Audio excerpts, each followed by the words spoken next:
কোরআনের 6টা হক আদায় করলে তাকওয়া অর্জন হবে। কয়টা হক? মুখস্থ করেন আমার সাথে। 1 নাম্বার, 100% মুসলমানকে কোরআন তেলাওয়াত করতে হবে। রাজি আছেন কি না?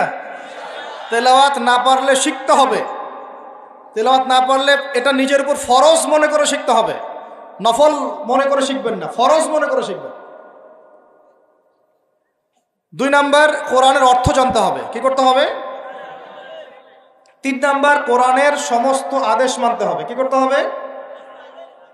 4 নাম্বার, এর সমস্ত নিষেধ ছাড়তে হবে। কি করতে হবে? 5 নাম্বার, এর দাওয়াত মানুষের ঘরে ঘরে পৌঁছাতে হবে। ঠিক আছে? আর 6 নাম্বার, এই কিতাবের যে বিধানগুলা সেগুলো আমরা পর্যায়ক্রমে ব্যক্তি, পরিবার, সমাজ, রাষ্ট্র, বিশ্বে বাস্তবায়ন করবো। 6টা হক কি কি বলেন আমার সাথে, আবার বলেন। 1 নাম্বার, বিশুদ্ধ তিলাওয়াত। 2 নাম্বার, অর্থ অনুধাবন। 3 নাম্বার, বলেন, আদেশ। আদেশ আছে না কোরআনে? অনেক আদেশ মানা। 4 নাম্বার, নিষেধ ছাড়া। 5 নাম্বার, এর দাওয়াত মানুষের কাছে। এই দায়িত্ব কি আমার একার না আপনার একার না সবার? আর 6 নাম্বার হচ্ছে এর বিধানগুলা পর্যায়ক্রমে বাস্তবায়ন করা। এই 6টা হক আদায় করার সর্বোত্তম মাস কোনটা? তাহলে কি অর্জন করতে পারবো? তাকওয়া ইনশাআল্লাহ। আল্লাহ পাক আমাদেরকে তৌফিক দান করেন। এটা হলো 2 নাম্বার কাজ। 3 নাম্বার, আবার পরের আয়াতে দেখবেন, দেখেন কিভাবে আল্লাহ পাক মিলিয়ে দিয়েছেন। পরের আয়াতে কি আপনি দেখবেন আল্লাহ পাক বলছেন, ওয়া ইযা সাআলাকা ইবাদি আন্নী ফাইন্নী করিব। আমার বান্দারা হে নবী যদি তোমাকে জিজ্ঞাসা করে আমার সম্পর্কে, তাদেরকে জানিয়ে দিও যে আমি কাছে আছি। সুবহান। কোথায় আছি? খুবই কাছে। উজিবু দাওয়াতাদ দাঈ ইযা দাআন। যখন দোয়াকারী দোয়া করে আমি তার দোয়া শুনি। কে শোনে? কবরে শয়িত মানুষ শুনে? হ্যাঁ, ওই মাজারে গিয়ে শুনে? অমুক বাবা তমুক বাবা শুনে? কে শুনে? ইন্নী করিব উজিবু দাওয়াতাদ দাঈ ইযা দাআন ফালইস্তাজিবু লি ওয়াল ইউমিনু বি লাআল্লাহুম ইয়ারশুদুন। ঠিক আছে না? একটা অতএব আমি যেহেতু বান্দার দোয়া শুনি, তারাও যেন আমার ডাকে সাড়া দেয়। আল্লাহর ডাক মানে কি? হাইয়া আলাস সালাহ, এটা আল্লাহর ডাক না? যাকাত ফরজের ডাক, যাকাত দিবে, আল্লাহ পাক আহ্বান করছেন না? রমাদান মাস এসেছে, রোজা রাখো, কার আহ্বান এগুলো? আমি যখন ডাকবো সেও যেন আমার ডাকে সাড়া দেয়। আর ওয়াল ইউমিনু বি, এবং আমার প্রতি ঈমান রাখে, এতে করে তারা সুপথ প্রাপ্ত হবে ইনশাআল্লাহ। তাহলে রোজা রেখে আমরা কি করব? আমরা বেশি বেশি আল্লাহর কাছে দোয়া করবো ইনশাআল্লাহ। 3টা কাজ তো পেয়ে গেলাম। 1 হচ্ছে তাকওয়া অবলম্বন করব, মানে রোজা রাখার মতো রাখবো। 2 নাম্বার, কোরআনের হক আদায় করব। 3 নাম্বার, বেশি বেশি দোয়া করব। রোজা রাখা অবস্থায় বেশি বেশি দোয়া করব। 3 শ্রেণীর মানুষের দোয়া ফেরত দেওয়া হয় না, জানেন তো হাদিসটা? 1 শ্রেণী হচ্ছে রোজাদার, আরেক শ্রেণী হচ্ছে মুসাফির, আরেক শ্রেণী ওই যে মাজলুমের দোয়া, এটা বিফলে যায় না। আরও 1 শ্রেণী আছেন অন্য হাদিসে, পিতা মাতার দোয়া সন্তানদের জন্য, এটা আল্লাহ পাক ফেরত দেন। আমরা যারা পিতা মাতা হয়েছি, সন্তানদের জন্য বেশি বেশি দোয়া করবেন, আল্লাহ পাক তৌফিক দান করবেন। তো এই 3টা কাজের বাইরে আমি আরও 7টা কাজ বলে দিচ্ছি, রমজান মাসে করবেন। ঠিক আছে ইনশাআল্লাহ? 4 নাম্বার, বেশি বড় করছি, খালি পয়েন্টগুলো বলছি। 4 নাম্বার হচ্ছে রমজান মাসে বেশি থেকে বেশি মানুষকে ইফতারি করানোর চেষ্টা করবেন। এই যে যুব সমাজ যারা আছেন, ইফতারের প্রজেক্ট রেডি করবেন। প্রত্যেকটা দুস্থ, অসহায়, এতিম, মিসকিন, বিধবা এই পরিবারগুলোতে 1 মাসের বাজার করে দিবেন। পারা যাবে ইনশাআল্লাহ? যত কালো টাকা উঠাইছে সব, ওগুলো টেনে টেনে বের করবেন সব, বুঝছেন? বাংলাদেশে এমন বহু মানুষ পড়ে আছে যাদের একজনের যাকাতের টাকা দিয়ে একটা গ্রামের মানুষকে খাওয়ানো যায়। ওগুলো উসুল করবেন চাপ দিয়ে দিয়ে। কটা বললাম? 4টা। বেশি বেশি মানুষকে ইফতার করানো। 5 নাম্বারটা আমার খুবই পছন্দের একটা আমল, এবং সবার সামর্থ্য হয়তো হবে না, তবে আমরা নিয়াত করি, আল্লাহ পাক নিয়াতেই বরকত দিবেন ইনশাআল্লাহ। রমজান মাসে বাইতুল্লাহ জিয়ারত, রমজান মাসে বাইতুল্লাহ জিয়ারত, যাদের সামর্থ্য আছে আল্লাহ পাক যেন তৌফিক দান করেন। আল্লাহ পাক যারা নিয়াত করেছেন তাদের কাজকে যেন আসান করেন, সফরকে নিরাপদ করেন, এবং আমাদেরকে বেশি থেকে বেশি বাইতুল্লাহ জিয়ারতের তৌফিক দান করেন। যারা নিয়াত করেছি জীবনে অন্তত একটাবার হলেও আল্লাহ পাক যেন তাদেরকে হজ করার তৌফিক দান করেন। বাইতুল্লাহ জিয়ারতে অনেক অনেক ব্যাপার আছে রমজান মাসে। ওখানে আপনার একটা একটা পরিবেশ থাকে, একটা জান্নাতি পরিবেশ, ইবাদতের মৌসুম থাকে। হ্যাঁ, রোজা রাখা, নবী সাল্লাল্লাহু আলাইহি ইসলামের রওজা জিয়ারত, বাইতুল্লাহ তাওয়াফ, ঠিক আছে, ইসলামের ইতিহাসের জায়গাগুলো ঘুরে দেখা, তারাবি, মানে একটা অন্যরকম আমেজ সেখানে বিরাজ করে। আল্লাহ রাব্বুল আলামিন আমাদেরকে রমাদান মাসে বেশি থেকে বেশি বাইতুল্লাহ জিয়ারতের তৌফিক দান করেন, আমিন ইয়া রাব্বুল আলামিন। 5 নাম্বার, এটা সবার হয়তো তাকদিরে নসিব নাও হতে পারে, তবে নিয়াত করে রাখেন, আল্লাহ পাক কোনো না কোনো দিন তৌফিক দিবেন ইনশাআল্লাহ। 6 নাম্বার, রমজান মাসে আমরা আমাদের ফরজ আমলগুলো কোনো অবস্থায় ছাড়বো না ইনশাআল্লাহ। স্পেশালি আমি এখানে একটা ফরজের নাম উল্লেখ করছি, সেটা হলো যাকাত। সালাতের কথা আমি না বলে যাকাত বললাম কেন? কারণ নামাজ আপনারা সবাই পড়েন রমজান মাসে, কিন্তু যাকাত বেশিরভাগ মানুষ দেয় না। যাকাত ইসলামী অর্থনীতির মূল ভিত্তি। যাকাত ছাড়া ইসলামী অর্থনীতি সচল থাকবে না। এই কাজটার ত্রুটির কারণে আমাদের এই অর্থনৈতিক স্যাংশন বা সমস্যাগুলো, ইনফ্লেশনগুলো হয়ে যায়। আল্লাহ পাক আমাদের অর্থনীতিবিদদেরকে ইসলামী অর্থনীতি বোঝার তৌফিক দান করে। এই অর্থনীতি ওমরের যুগে ছিল, ওসমানের যুগে ছিল, আলীর যুগে ছিল, আবু বকর তার যুগে ছিল রাদিয়াল্লাহু আনহুম আজমাইন, আল্লাহর নবীর যুগে ছিল।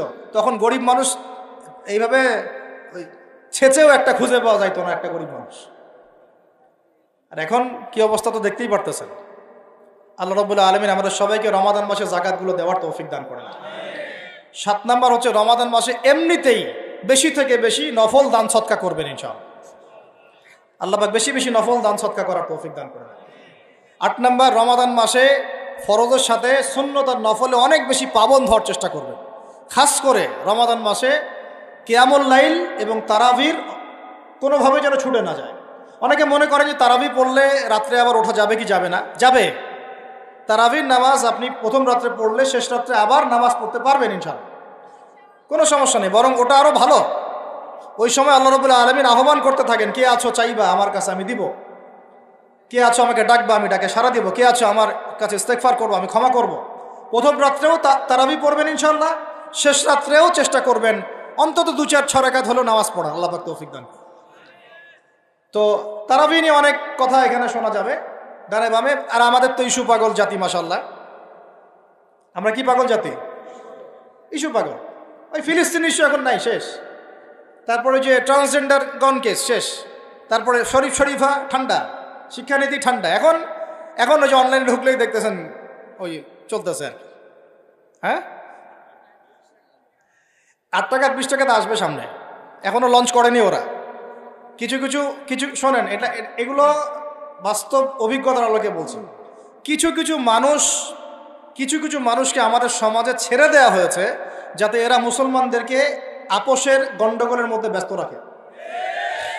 ছেড়ে দেওয়া হয়েছে, এরা পেইড, এদেরকে পেট্রোনাইজ করা হয়, এদের এজেন্ডাই এটা। এরা আপনাকে আমাকে লাগাই দিবে, আমাদেরকে মূল ওই শেকড় থেকে সরাই দিবে, দিয়ে ডালপালায় ব্যস্ত করে রাখবে। এবং এইগুলোতে পিছনে কাজ করতেছে কিছু দাড়ি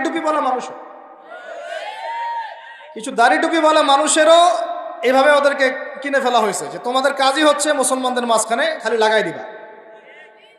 দেখেন, একটা অন্যতম মানে মেজর একটা ইস্যু কাদিয়ানি ইস্যু, একদম চুপ, কোনো কথা নাই।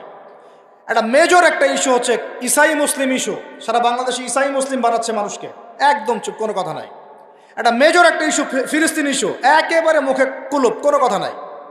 একটা মেজর একটা ইস্যু ট্রান্সজেন্ডার এবং সমকামিতা, এবং এই যে একটা কি বলবো বিতর্কিত শিক্ষানীতি, একদম চুপ, কোনো কথা নাই, চুপ। সুদভিত্তিক অর্থনৈতিক সিস্টেম, একদম গোড়ার একটা সমস্যা, একটা কথা নাই। পুরো ভূরাজনৈতিক প্রেক্ষাপটে মুসলমানদের আজকে মেরে কেটে কচু কাটা করে ফেলছে, একদম চুপ, কোনো কথা নাই। পরে থাকবে তোর আমিন জোরে আর আমার আসতে, তো হাত কোথায় বাদস, নিচে না উপরে, তো রফলিদেন করস না, পায়ে পা লাগাস না। তো ওই জন্য আমাদের একজন বরেণ্য আলেম আছেন, তরুণ ভাই আমাদের, মাশাআল্লাহ, আমরা দোয়া করি আল্লাহ পাক ভাইয়ের নেখায়াত আল্লাহ পাক বরকত দান করেন, লম্বা নেখায়াত দারাজ করেন, সুস্থ রাখেন। ও ভাই বলছে, ভাই আমি তো, এরা তো তর্ক করে আমিন জোরে বলবো না আস্তে বলবো, আমি তো বলি আমি আমিন বলিই না। দেখি আমি যদি আমিন না বলি আমার নামাজটাকে কেউ ভুল প্রমাণ করে দেখেন আমার নামাজ বাতিল প্রমাণ করে দেখান, আমি আমিন বলিই নাই। আপনি মারামারি করতেছেন জোরে না আসতে, এটা নিয়ে আমি বলিই নাই, আমার নামাজটাকে বাতিল প্রমাণ করে দেখান। ফিখের উসুল থেকে? পারবেন? কিয়ামত পর্যন্ত পারবেন না, কিয়ামত পর্যন্ত পারবেন না, কারণ ওটা কোনো ফরজ কিছু ছিল না। নামাজ হয়ে গেছে আমার, নামাজ কি হয়েছে? হয়ে গেছে। একজন বলতেছে যে কি, হ্যাঁ চুপে না আসতে, একটা কি হাত বাঁধাবাঁধি, হ্যাঁ নাভের উপরে নিচে ইত্যাদি ইত্যাদি। তো ভাই আমি বাঁধিই নাই, হাত কি করি নাই, আমার নামাজ ভুল প্রমাণ করে দেখান, বসেন নামাজ সাথে দেখি যে হাত বাঁধি নাই, আমার নামাজ হয় নাই, প্রমাণ করে দেখান। তাহলে আপনাদেরকে বুঝাইতে চাচ্ছি যে মূল যে বড় বড় ইস্যুসগুলো আছে, আমাদের শেকড়ের সমস্যা, এইগুলো থেকে দৃষ্টিভঙ্গি সরাই দিয়ে সারাদিন এমন কিছু বিষয় নিয়ে আমাদেরকে ব্যস্ত করে রাখা হয়েছে, যার ফলে আমরা আমাদের মূল গন্তব্য থেকে সরে গেছি। আরও 100 বছর এভাবে চলতে থাকেন তাহলে নাকি ভাই? আরো 10-20 বছর এভাবেই যাক নাকি? চোখ খুলেন ভাই, চোখ খুলেন, চোখ খুলেন, কলবের চোখটা খুলেন, মূল জায়গায় আসেন। মূল জায়গা হচ্ছে আমাদের তাওহীদ, মূল জায়গা আমাদের সুন্নাহ, মূল জায়গা আমাদের নবীর দ্বীনের ইকামত, মূল জায়গা আমাদের নবীর দ্বীনের দাওয়াত এবং এটা প্রতিষ্ঠার জিহাদ। মূল জায়গা হচ্ছে অর্থনীতি সমৃদ্ধ করা, মূল জায়গা হচ্ছে সুদ থেকে আমাদেরকে বের হয়ে আসা, মূল জায়গা হচ্ছে আমাদের দুর্নীতিগুলো কমানো, মূল জায়গা আমাদের শিক্ষানীতিগুলো ঠিক করা। মূল জায়গা কোনগুলা? এগুলো কি আপনাদেরকে বুঝাইতে হবে? আল্লাহ পাক আপনাদেরকে বোঝার তৌফিক দান করেন। আমি তো এগুলো নিয়ে অনেক তর্ক হবে, আমি আমার মতো করে বলে দিচ্ছি। তারাবির নামাজ পড়বেন জামাতে।